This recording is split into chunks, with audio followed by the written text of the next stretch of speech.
పుంగనూరు నియోజకవర్గంలో జరిగిన సంఘటన పైన చాలా బాధాకరం.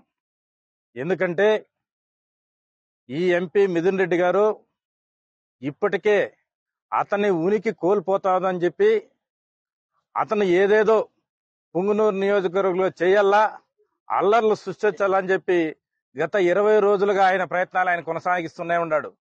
ఎందుకురా అంటే ఉదయం తెల్లవారే 8 గంటలకే నువ్వు తిరుపతిలో గాని పోలీసులకు గాని ఎటువంటి ఇంటిమేషన్ ఇక్కడ పుంగనూరు పట్టణంలోకి వచ్చి బయట నుంచి తిరుపతి నుంచి యూనివర్సిటీ నుంచి రౌడీలు ఒక్కొక్కరు 5 కేసుల మీద ఉండే రౌడీలను పిలుచుకొని 40-50 మందిని నీ వెంట పిలుచుకొని 10 కార్లకు తెల్లవారు 8:50 నీకు పుంగనూరులోకి ఏం పని నేను అడతా ఉండా.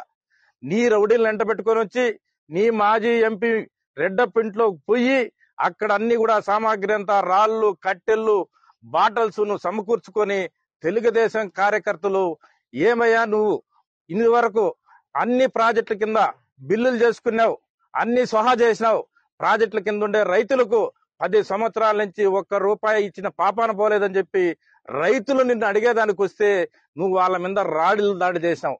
అదే విధంగా రాగానపల్లిలో రైతులు భూములు 950 ఎకరాలు సహా చేశారు. ఆ రైతులు కూడా మా భూములు మాకు ఇవ్వాలా, మా భూములు మాకు లాక్కున్నారని చెప్పి ప్రతి ఒక్కరు రోడ్ల మీదకి వచ్చి నోర్లు కొట్టుకుంటా ఉంటే మీకు కనపడలేదా అని చెప్తాడా. ఆ రోజు ప్రభుత్వంలో ఉన్నప్పుడు మీరు ఇవన్నీ చేయలేదా? గ్రానైట్లు అవుతానేమి, భూములు అవుతానేమి, బైపాస్ రోడ్ల భూములు అవుతానేమి, ప్రతి ఒక్కటి అవుతాయి, ఇసుక అవుతామి, లిక్కర్ అవుతామి, ఇవన్నీ కూడా మీరు చేసినారు కాబట్టి ఈ రోజు ప్రజలు అవన్నీ గమనించి అవన్నీ వెనక్కి తెప్పించుకోవాలని చెప్పి ప్రజల ఆవేశంతో అడిగితే మీకెందుకంత బాధ, మీకెందుకంత ఆవేశం నడతాండ? ఎందుకు మీరు ఇంతమంది రాళ్ల దాడి చేశారు? ఈ రోజు 8 మంది హాస్పిటల్లో ఉన్నారు. పండ్లు పోయినాయి, చెవులు పోయినాయి, కాళ్ళు పోయినాయి. ఇవన్నీ కూడా ఇప్పుడు కూడా ఆ రోజు మీరు దాడి చేసి ఆ రోజు మమ్మల్ని కేసులు పెట్టి దాదాపు 800 మందిని జైలుకు పంపించి నరకము చూపించినారు. ఈ రోజు మళ్ళీ తెలుగుదేశం ప్రభుత్వం వచ్చినా కూడా పుంగనూరులో మళ్ళీ మా మీదకే రాళ్ల దాడి చేసి మా కార్యకర్తలను కొట్టి నువ్వు ఏదేదో సృష్టించాలని చూస్తాడావు. నీ గన్మెన్ల కోసము, నీ ప్రయత్నము, నీ ప్రొటెక్షన్ కోసము చేసుకునే ప్రయత్నాలు అందరినీ బలి చేస్తాడు. నీ కార్యకర్తలు అవుతేనేమి, తెలుగుదేశం కార్యకర్తలు అందరూ కూడా నీ వెంట ఎవరు వచ్చినారు? ఈ రోజు పొంగనూరు ప్రజలు ఎవరు నిన్ను నమ్మడం లేదు, నీ వెంట రావడం లేదు. ఎవరు గాని ఏ మండలం నుంచి కూడా రాలేదు.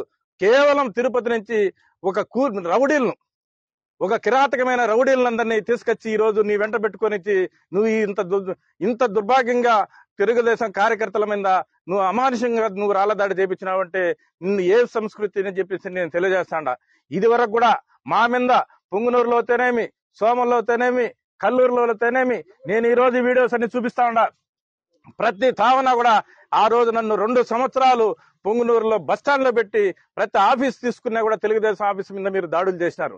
నేను బస్టాండ్ లో పెట్టుకుని పార్టీ నడుపుకున్నా. ఆ రోజు మీ కళ్ళు కనపడలేదా? మీ నాయన ఎక్కడ పోయినాడు, నువ్వు ఎక్కడ పోయినారు? మీరు దాడి చేయలేదా?